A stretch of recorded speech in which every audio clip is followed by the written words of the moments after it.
सीरत उन-नबी की पिछली दो इकसात में अरबों में बुत परस्ती की तारीख और विलादत नबी पाक सल्लल्लाहु अलैहि वसल्लम के वक्त सरजमीन अरब और खसूसन मक्का व मदीना में रैज मुख्तलिफ अदियान और अक़ायद का जायज़ा लिया गया था।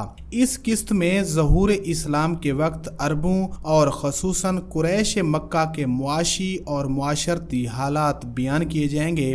ज़हूर इस्लाम के वक्त अगर अरब मुआशरे का एक सरसरी सा जायज़ा भी लिया जाए तो एक बात शिद्दत से महसूस होती है कि तब का अरब मुआशरा एक ही वक्त में अच्छी बुरी मुतज़ाद खसलतों का शिकार था, और इससे भी अहम बात यह कि अच्छी बुरी ये मुतज़ाद खसलतें अपनी पूरी शिद्दत से इनमें सिरायत पजीर थीं। ऐसे में अगर हम इनमें रैज बिदआत और रसूम और रिवाज को मद्देनज़र रखें तो अरब मुआशरा एक बदतरीन मुआशरे की तस्वीर पेश करता है, और अगर हम अरबों के औसाफ़े हमीदा को सामने रखें तो दर हकीकत इनसे बेहतर इंसानी मुआशरा और मुआशरती अक़दार की नज़ीर मिलना मुश्किल है। बुनियादी तौर पर अरब मुआशरा तीन तबकात पर मुश्तमिल था।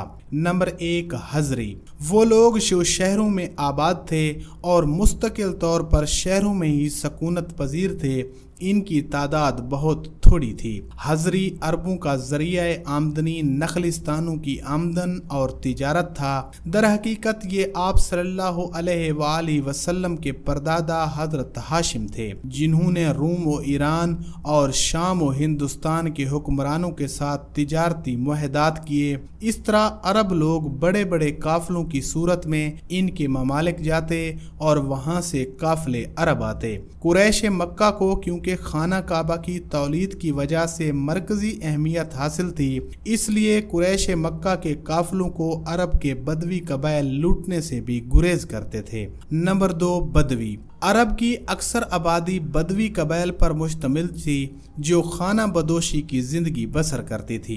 इनका असल जरिया मुआश गल्लाबानी यानी जानवर पालना था, इसलिए जहाँ कहीं चरागाह नजर आती वहीं डेरे डाल दिए जाते थे। जब इस चरागाह में उनके जानवरों की खुराक खत्म हो जाती तो वहाँ से किसी और जगह का रुख करते। इसके अलावा राहजनी भी इनकी आमदन का एक बड़ा जरिया था। ये लोग अरब के सहराओं में आते जाते काफिलों को लूट लेते।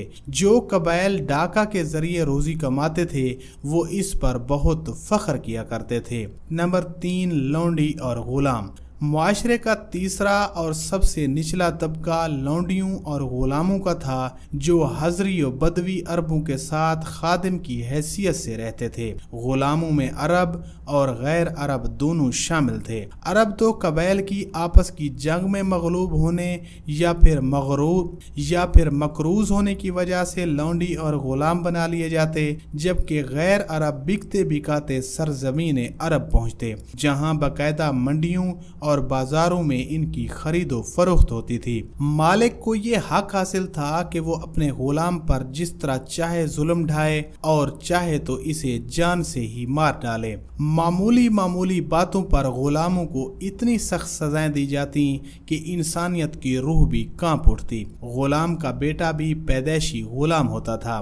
इसी तरह लौंडियां भी जुल्म और सितम का निशाना बनती थी और इनसे बदकारी का पेशा भी कराया जाता था। नाच गाने जानने वाली लौंडियों की कीमतें निस्बतन ज्यादा होती थीं। गर्जे के गुलामों और लौंडियों की जान और माल, इज्जत और आबरू और औलाद सब की सब उनके आका की ही मलकियत होती थी। अरब मुआशरे में जंग व जदल का सिलसिला मुसलसल जारी रहता, मगर इस जंग व जदल, मुसलसल खाना जंगी और सदियों तक जारी रहने वाले बाहमी बुग़्ज़ व इनाद और तअस्सुब व अदावत के बावजूद अरब एक मुश्तरका सकाफत रखते थे, जिसके बुनियादी अनासिर में अपने आबा व अजदाद पर फख्र करना, इनकी रिवायात को बरकरार रखना और मुश्तरका ज़बान अरबी को गिनवाया जा सकता है।